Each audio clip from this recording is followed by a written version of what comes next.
What is going on, guys? We are fresh off the San Francisco 49ers joint practice at Levi's on their practice field.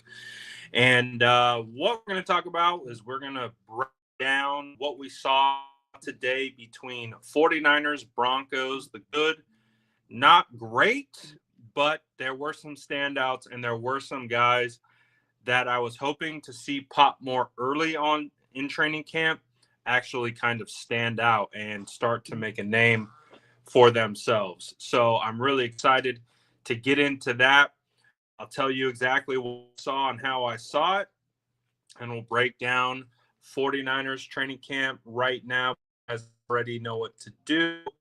Drop an SDS in the chat, smash that like button, and let's go.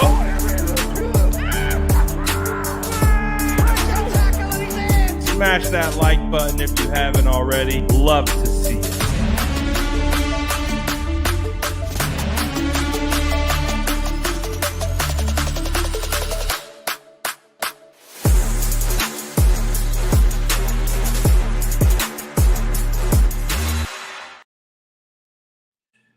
All right, guys, as you already know, and I'm sure you heard about, the biggest news, honestly, that came out of joint practices today was the fact that Mykel Williams went down, and then I think it was a play or two right after that, you had another defensive player go down. It looked like Marquis Siegel.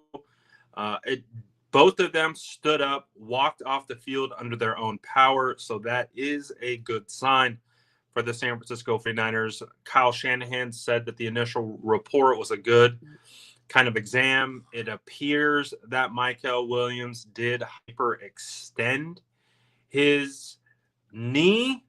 Obviously, not an ideal situation, but we'll have to see the severity of this injury, how long, if it does keep him out. We're not sure about that yet.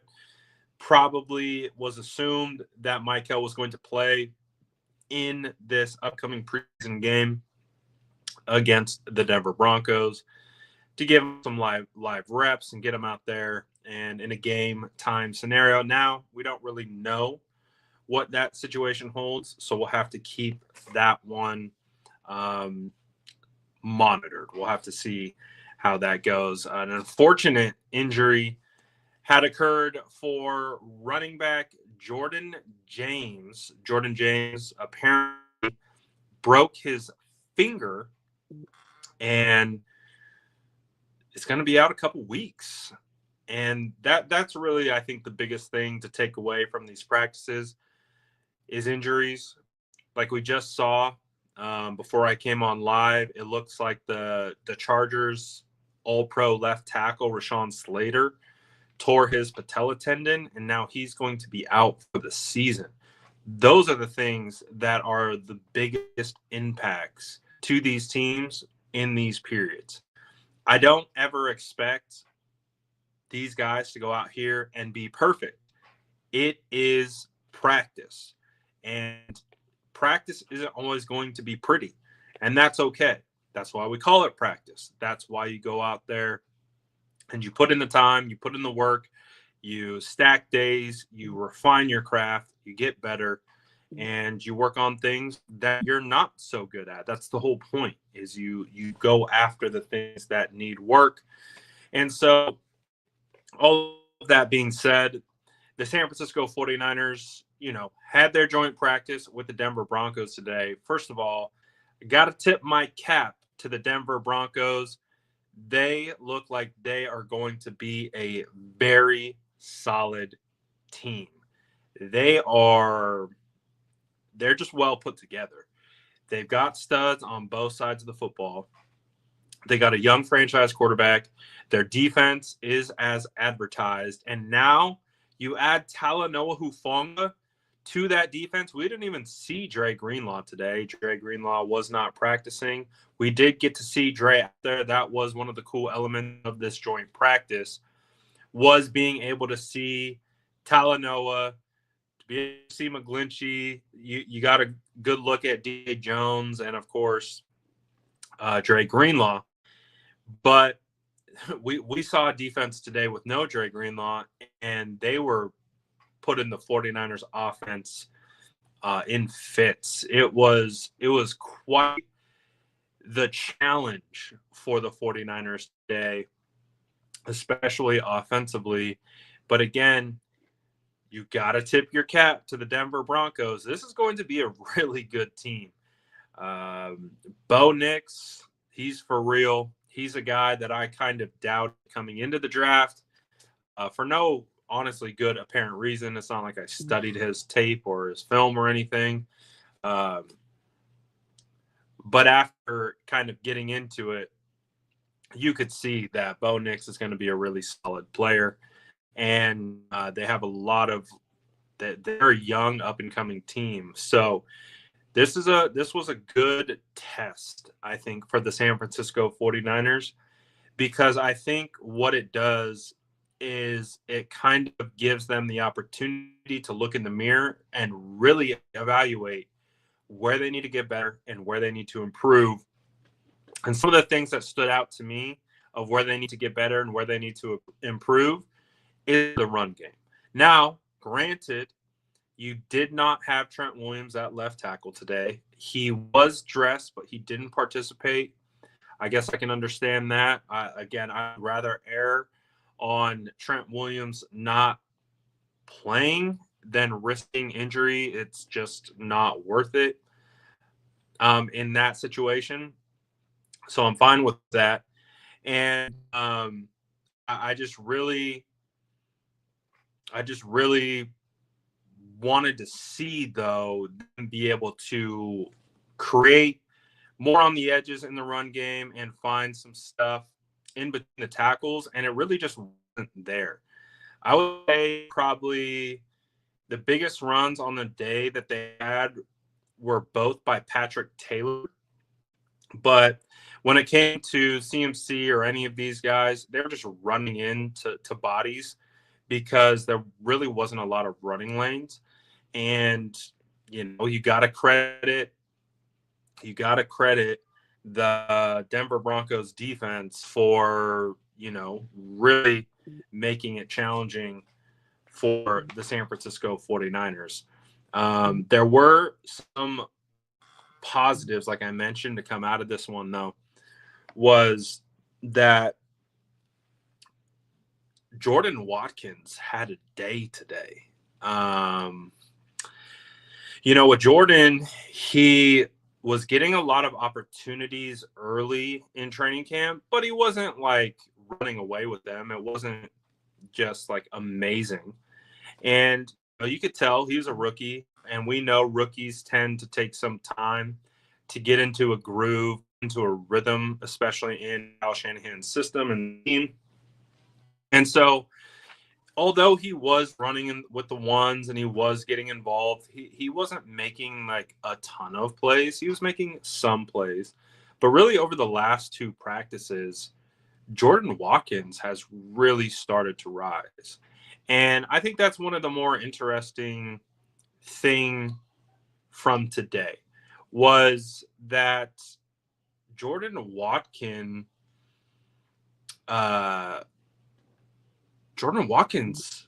was making plays. The best play Jordan Watkins made today was in red zone period. It was against Pat Surtain, the reigning defensive player of the year.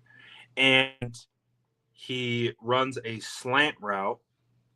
Again, this is red zone period, so they're lined up around 10, 5-yard line going into the end zone.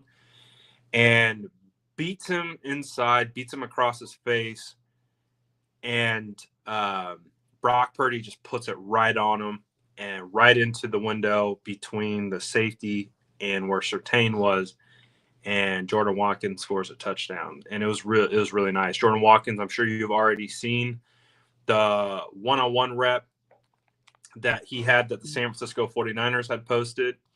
That one, very solid as well. He had a lot of plays today. He did really, really well. Callie says, how did Pearsall do versus Surtain, they only had one rep in one-on-one, and Surtain won that one. Other than that, Pearsall to Purdy connection was kind of back and forth. There was an opportunity. I'm trying to think. Let me see my notes. Brock and Pearsall connected on one of the better passes of the day, and it was Pearsall running down the right sideline, and Brock put it right on the upfield shoulder. And there was a cornerback who was in good coverage, and it was one of those balls where you have to put it upfield, outside shoulder, and he put it right where it needed to be. Other than that, I didn't see a ton of wins against Surtain specifically. Surtain had a pretty solid day for the most part. I had a PBU on from Surtain on Robinson. It was actually a well play. This was in the move the ball period where the 49ers kind of got their offense kind of got together. Brock actually put the ball in a really good spot in the corner of the end zone, but Patrick Surtain just made a better PBU on the play and knocked the ball out. But other than that, Pearsall to Surtain, I really didn't have a ton on that. The one-on-one rep, like I mentioned, was won by Surtain. He was pretty physical.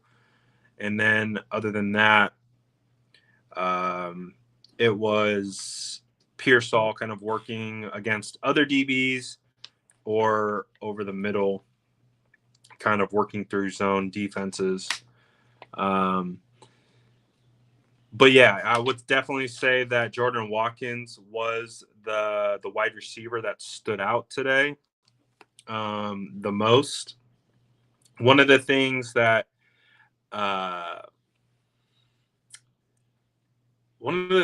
Pearsall struggles with, it seems like, is contact at the top of the route. He can find himself on the ground when he's trying to break off of man coverage or break off of press man. It feels like when he's trying to make his move, if he gets jammed in that situation, he kind of loses his footing. But anyways, yeah, there wasn't a ton that I had on Pearsall and Certain today. But Surtain definitely had a good day as well. Let's see.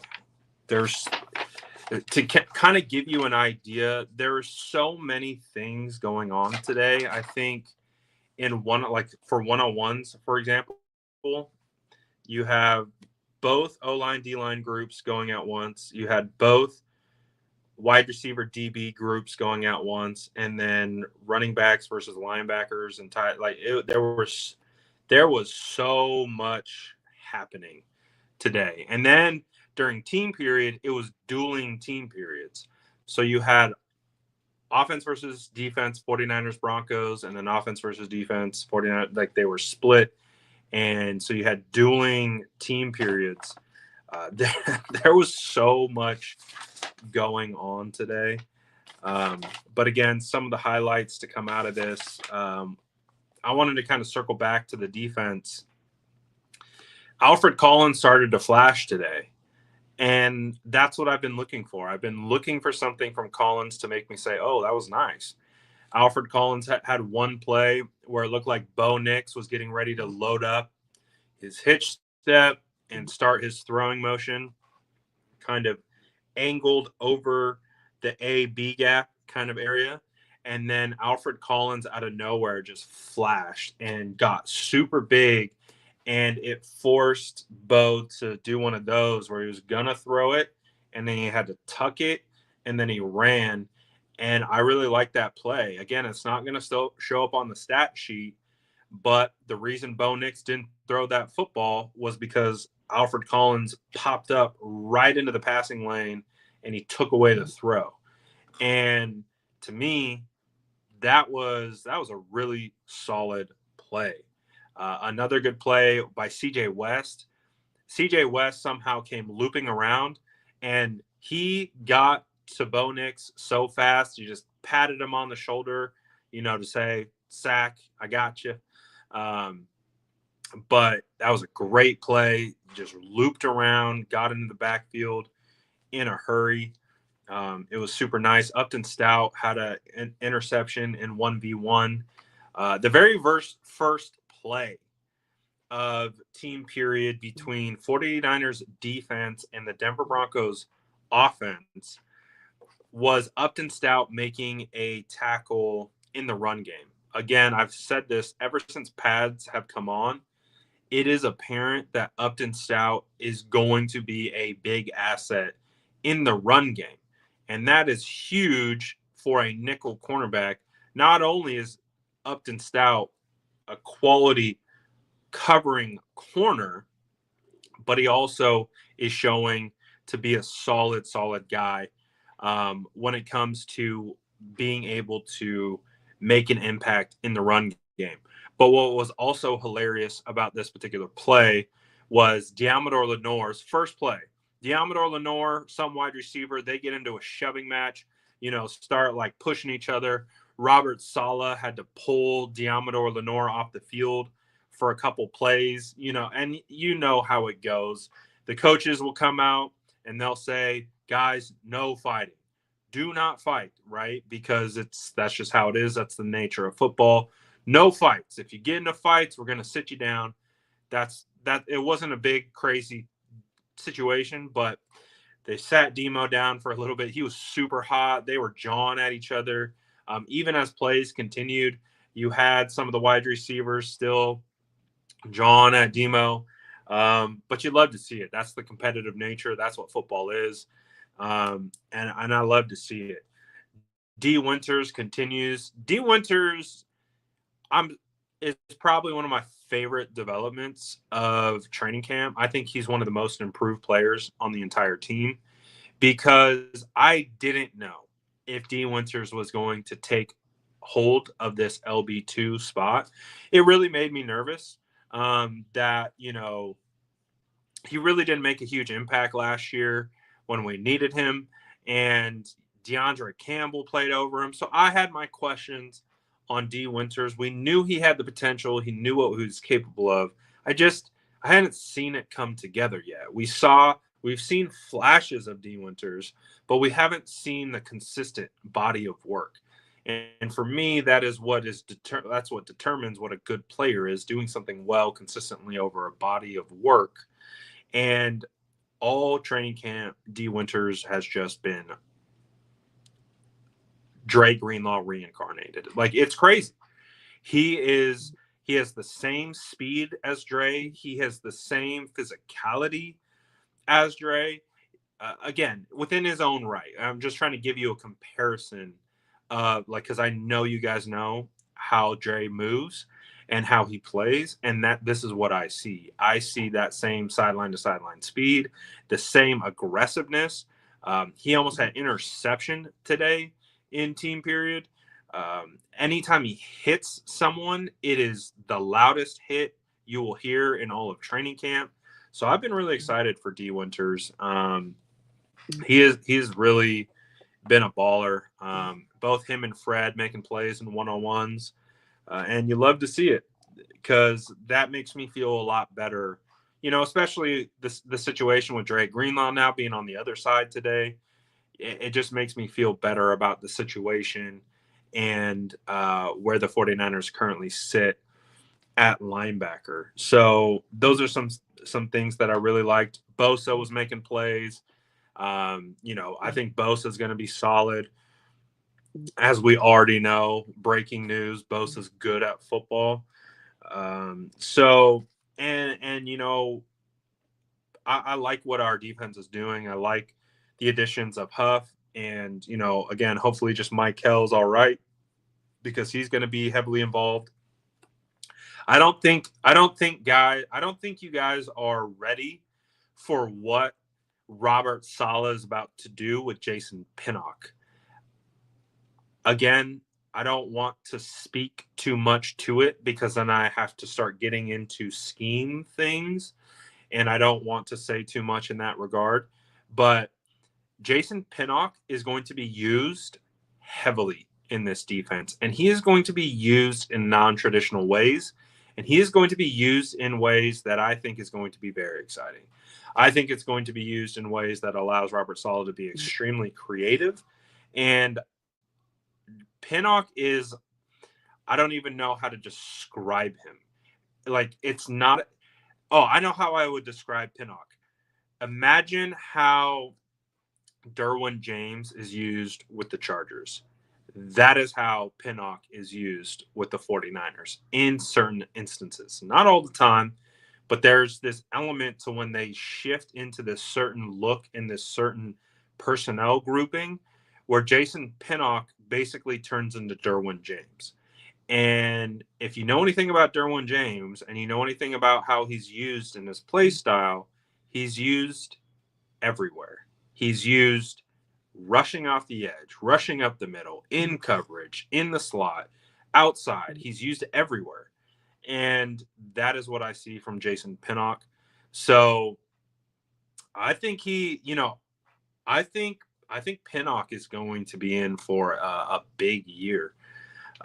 He's going to be used a lot. He's going to whether, Jair Brown's been out, obviously Malik Mustafa's out, but ultimately whatever happens, it's going to be Pinnock is going to be a big, big part of this 49ers defense, and he is going to, I think, surprise some people. So I'm really excited about that. Richie Grant has been a guy that stands out a bit. Valdez had a nice run stop.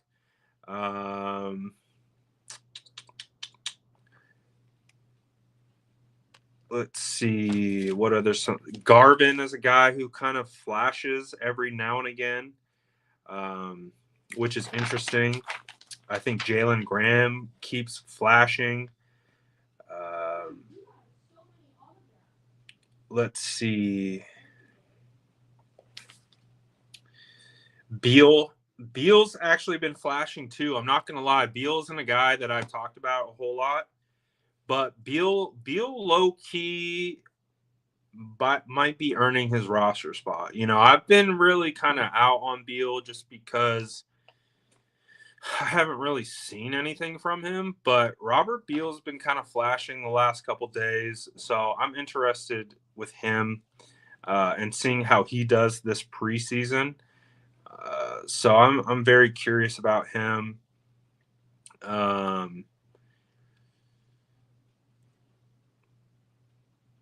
Let's see, what other defensive stuff do I got?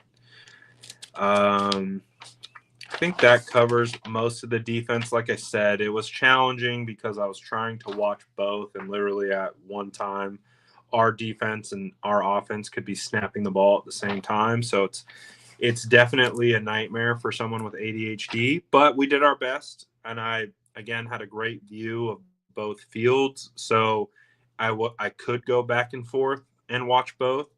I saw Nick Martin flash on like one or two plays. But again, Nick Martin, from my vantage point of not watching him every single play, he has flashed maybe once a day. But again, I'm also not watching him. I'm not like just honed in on Nick Martin, watching everything that he's doing. He could be having a much better camp than maybe I'm even seeing, because a lot of the times you're either focusing on one person or one matchup in team, or you're watching the broader kind of scope of the play, and then you follow the ball and what's happening around the ball. So that's kind of why it can be challenging to really, I don't want to say to you that he's not. I'm seeing him flash in certain moments, but again, there's so much going on. I would still say that the linebacker 3 spot is wide open. I really would. I would say that's wide open for the taking. I think Jalen Graham is making a real case to make this roster. We'll see what that means for him, but Jalen Graham looks like a stud. I'm not gonna lie. All right, let's switch gears to the offense. The offense struggled today, and let's call it what it is. The offense had a difficult time in joint practices today versus the Denver Broncos. And when I say struggle, the run game was stymied. There really wasn't many opportunities for these running backs to find running lanes. Again, whether to the outside or whether the inside, I would say probably the 2 best runs came from Patrick Taylor because Patrick Taylor found a running lane. Opposed to CMC. CMC was just running into bodies, right? Because when there's no running lanes, you're just running into people like a pinball machine. Just wasn't a ton of running lanes. And again, no Trent Williams at left tackle. And I think when you go from Trent Williams to then Spencer Burford and Ben Barch. Keep in mind, Ben Barch has only been at practice for a handful of days. So it's not like Ben Barch has had a full training camp to get prepared. I know people are going to call it excuses or whatever, but it is what it is. I don't personally love Spencer Burford at tackle. Can he be serviceable? Yeah, probably. But I don't find it as a ideal situation. To me, it's more of like we don't have a swing tackle, so we're gonna put Burford there and see how it goes. I'm not a big fan of it, but I also recognize they don't have that many options. And there's really not a lot of depth at the position behind Trent Williams and Colton McKivitz. I will say, every time I put my eyes on Colton McKivitz, he didn't lose. So I'll say that. He had 2 really good reps against Barrett Browning, where he beat Barrett Browning really easily on the edge. That's one of their top edge players. Whenever I tried to lock in to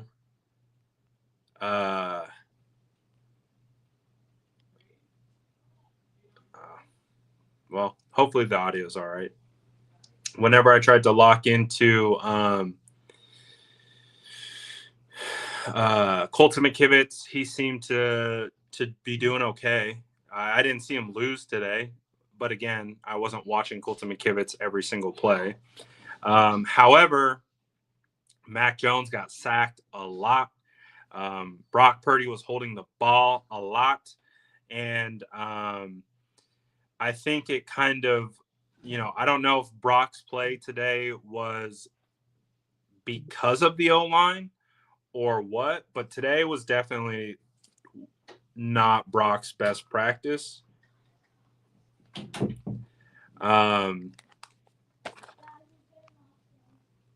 Wasn't his best practice.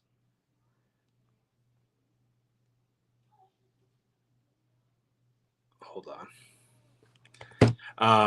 Wasn't Brock's best practice, as I've said that 4 times now. And I'll try to give you a look into practice. I want to give you an honest look into what we saw today. And this is a perfect kind of question. Brad, are you starting to doubt him? You seem shaken. No, I'm not starting to doubt Brock. But as I've said to you from the very beginning of my training camp coverage, I'm going to do my absolute best to give you an objective football evaluation. And when I watched Brock today, I didn't see the Brock that I'm used to seeing, even all throughout this training camp. And I'll give you a couple examples. There was a play to Ricky Pearsall, probably about 15 yards out in red zone, period. It was like a slant or a post over the middle, and Ricky was wide open.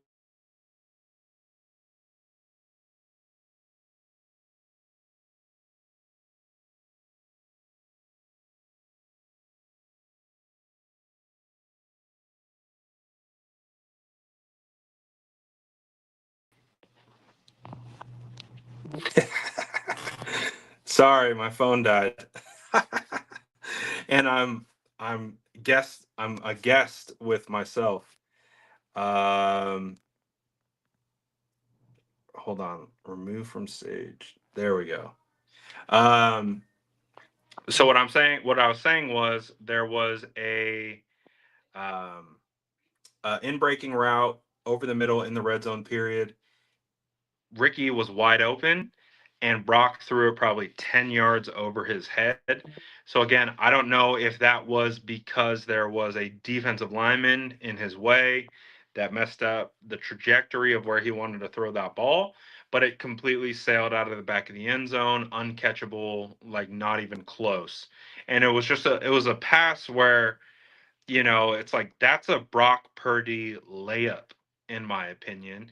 And I was surprised by it. I was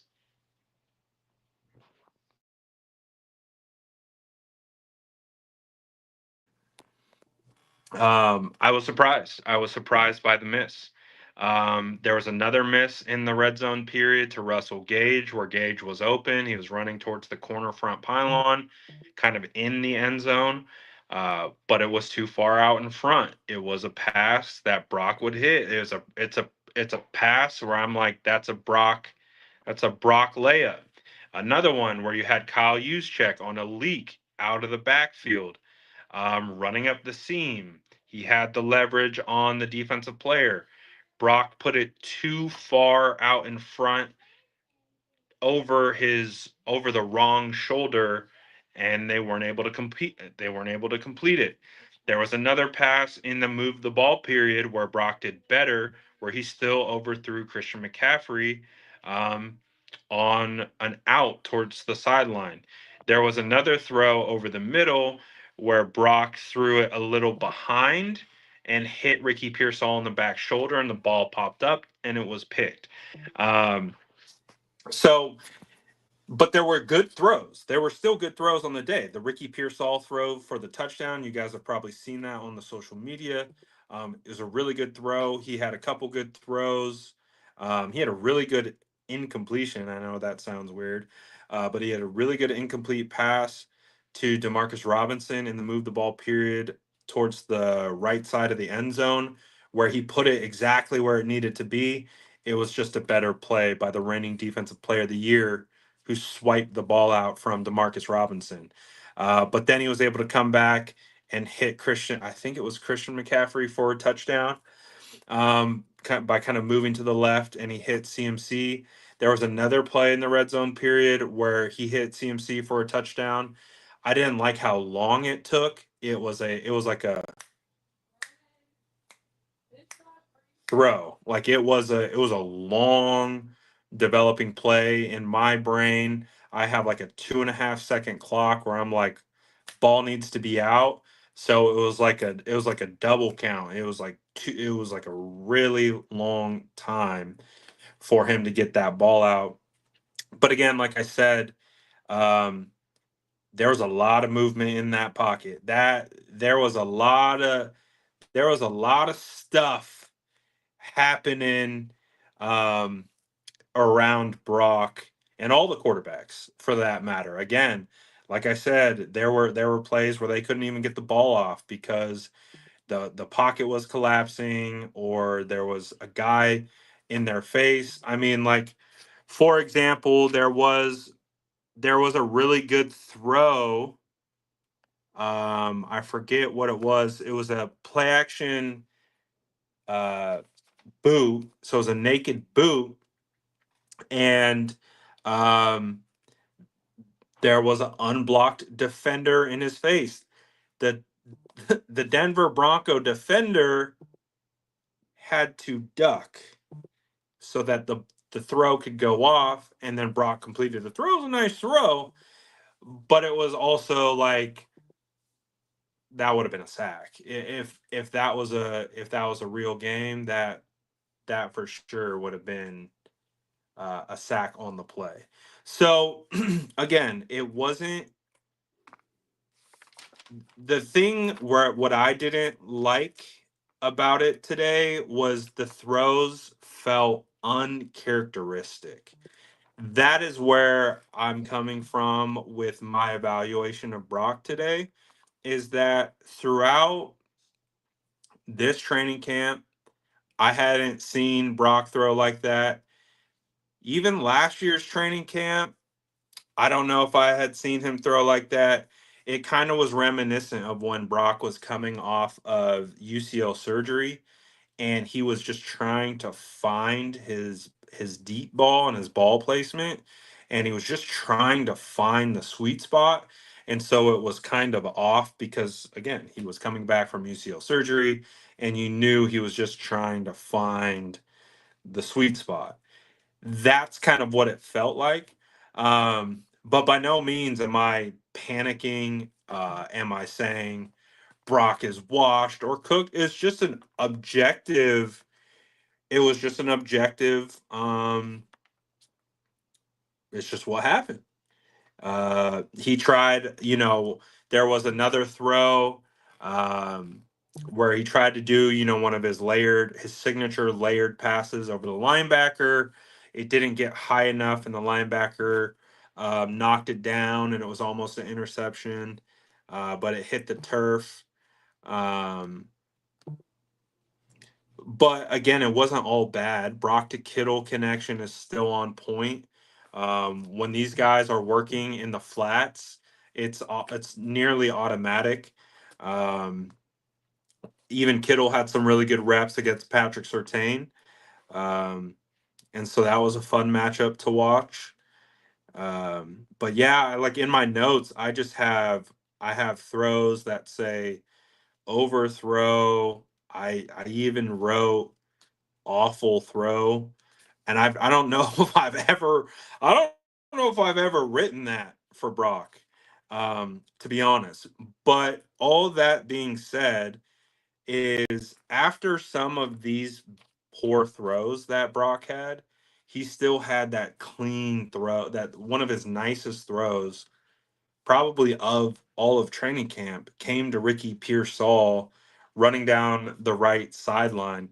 Um, it was a nice pass. So, and I think that's what you heard from Brock in the presser, and I think that's what the simulation of what that joint practice is that yeah, just like in a game could turn sideways on you in a hurry, but just because the first three quarters weren't great doesn't mean you stop playing. It doesn't mean you don't have a chance to still win the game. You still got to go out here and make plays. You still got to go out here and do your job. And that's what Brock did at the end of practice. And that's what he was talking about. And I think that's where they felt internally better about what had happened in the previous periods, because it wasn't good in the previous periods. And then when they got towards the red zone period, and then they started to do the move the ball period, it was a much better um, showing by the 49ers offense.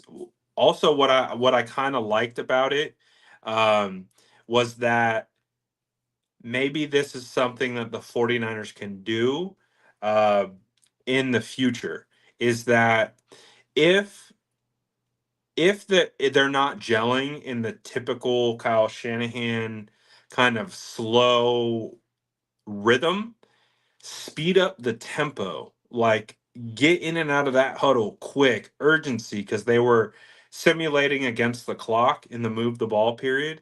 and there was a tempo, there was an urgency, there was a hurry. These are some of the things that I've always talked about with the Kyle Shanahan offense that can be frustrating at times is where's the urgency? Like there's some times where it just feels like they're going through this, they have this one pace for the offense, whether they're ahead or behind. And there are times where you want to see just hurry it up, just speed it up, just get go no huddle. Like just let them do stuff on the fly. Let it flow, get into a flow state. And I think that's what kind of happened with them in that final drive. And I didn't mind that at all. And I think that kind of again it helped salvage the practice, but also at the same time, that's a good Denver Broncos team. They were flying around. They were they were active. The energy was there. They had some uh, great great energy today, and you know I was pretty pleased by it. I was pleased with how it finished. But again, and I think this is where fans who probably aren't at practice can kind of get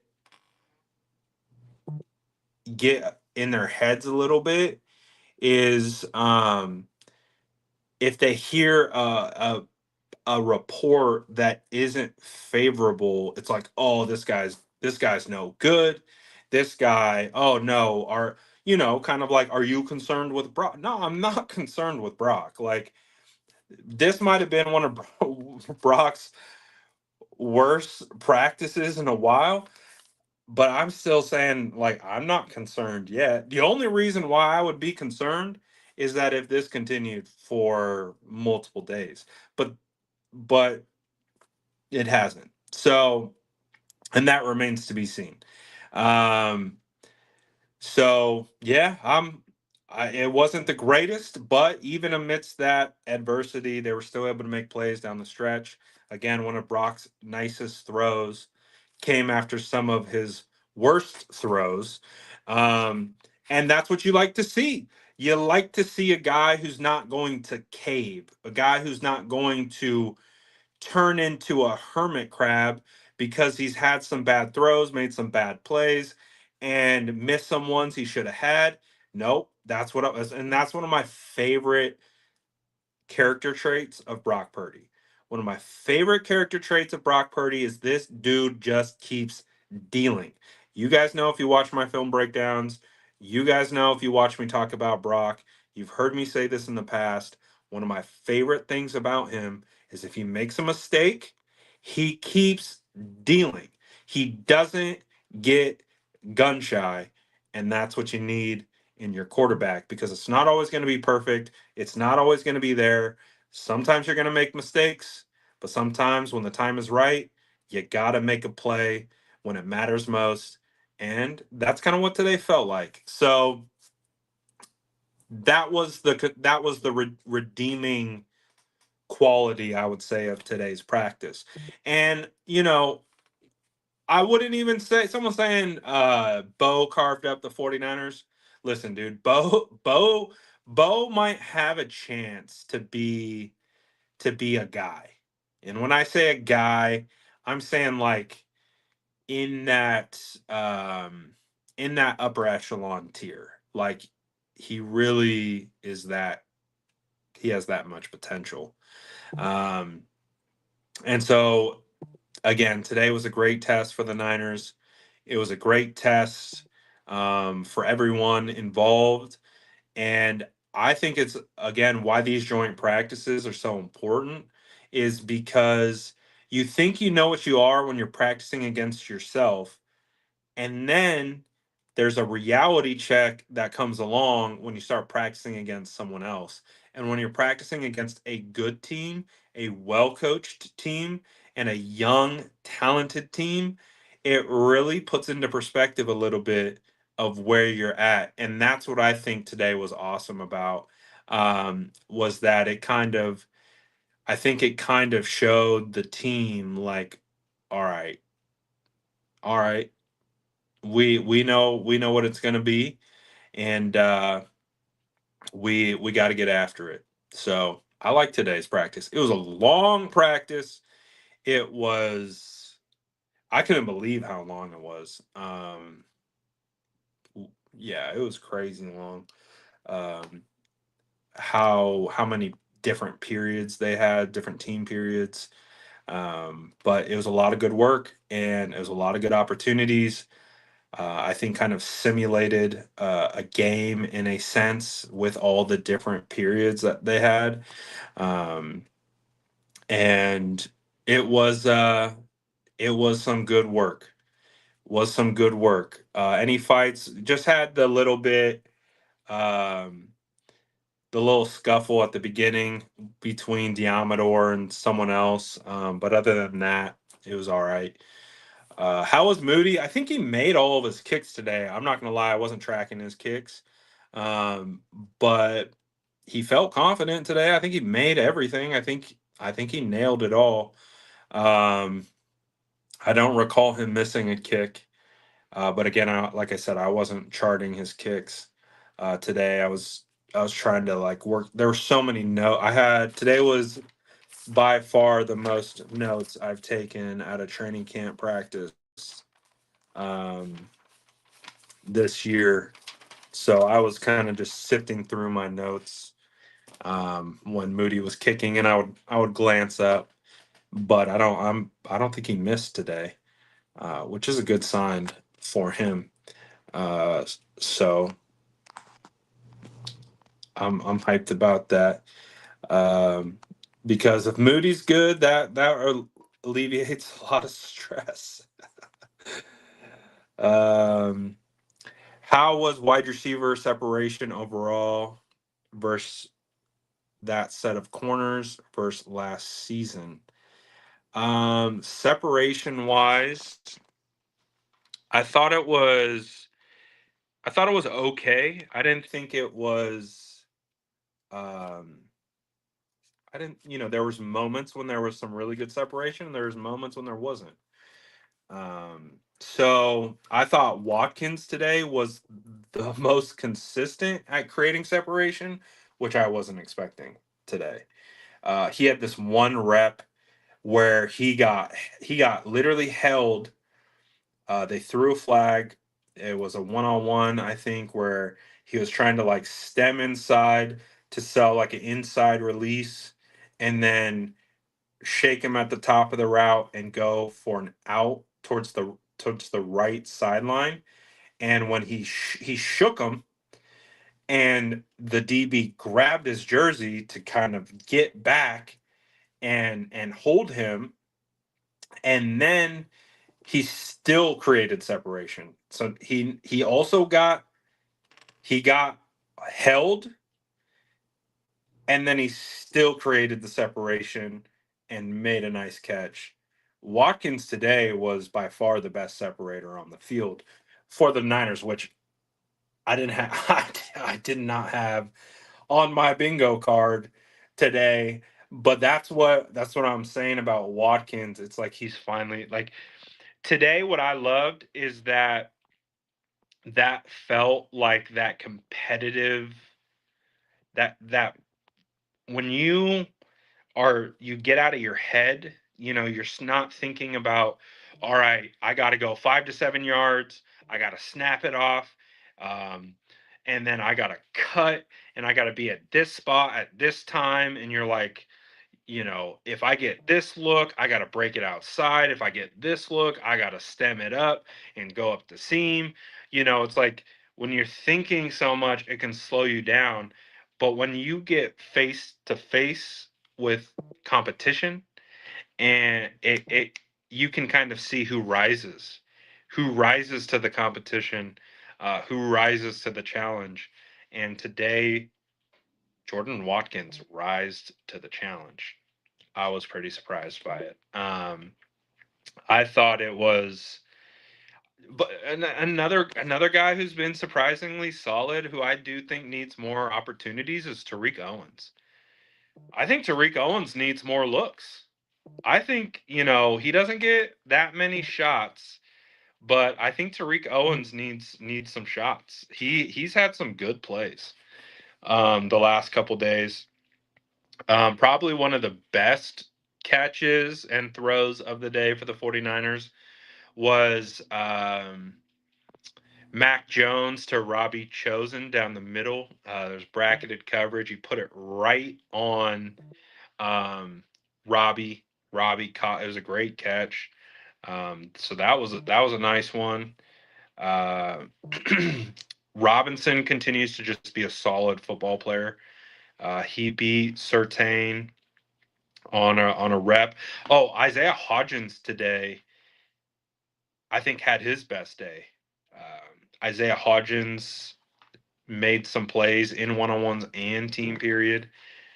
Um, so yeah, was some there was some good. Gage had some set. Gage could have had a touchdown today. But like I mentioned, there was an overthrow, so he got separation on that particular route. Just unfortunately couldn't hit him. Um, there was a overthrow to Watkins from Purdy. Um,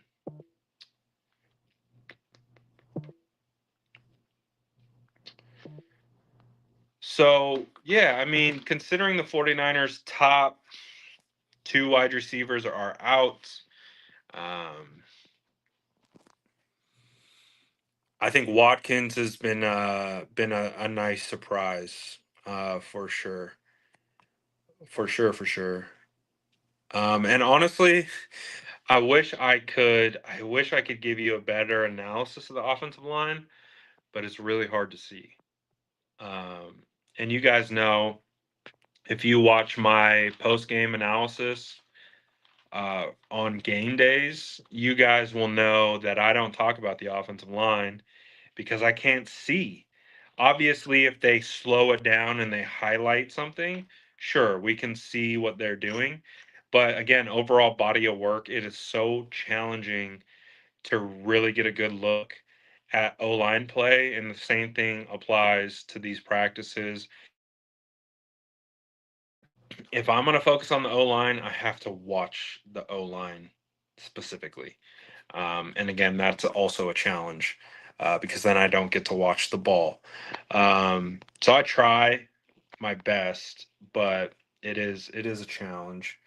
Um, I think Daryl Luter Jr. I think he's fallen down the depth chart. I don't. Trey Brown. I think I was expecting a little bit more from Trey Brown. Daryl Luter Jr. has kind of been invisible. He's made a couple plays here or there, but I think he's been on the receiving end. Unfortunately, more than he's made plays. But, the 49ers are thin. Jacob Robinson, the couple plays that I saw from him, they weren't great today. Um, he was in good position, but there also were just some guys who made some solid plays today. Again, the Denver Broncos have a pretty solid wide receiver core. Cortland Sutton, Troy Franklin, and number 19. I don't know why I'm blanking on his name because I own him in so many of my dynasty leagues. Um, it's so annoying when that happens to me, when I forget a name that I 150% know. Thank you, Mims. Um, yeah, those guys are gonna be solid for sure. Um, so yeah, I wouldn't freak out too much. I wouldn't freak out too much. Again, I didn't. I didn't think it was our best. I didn't think it was the offense's best practice. I didn't think it was. I didn't think it was the best. Um, you know. But it still wasn't a disaster. it was kind of a disaster for a little bit, but they got it back on track. They made some plays, and that's what you want to see. So, yeah, it was a long practice today. It's a good practice today.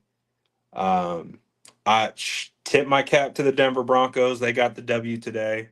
If we want to do it that way, I think it was a clear W on the Denver Broncos defensive side. I think it was a little closer on Denver's offense versus 49ers defense, at least in terms of the starters, because I did see them make some plays. So, but I got to give advantage Broncos, and hey, good for them. They were solid. So, anyways, shout out to everyone who tapped in today. Shout out to everyone. Training camp coverage is almost over for me, but we got preseason football this Saturday, and crazy that football is back. Crazy that we're going to be in Levi Stadium in 2 days from now. It just doesn't feel real, but that's where we're at. That's where we're at. Appreciate you guys. Grab your cookies on the way out. Smash that like button if you haven't already. And I'll see you guys later. Peace.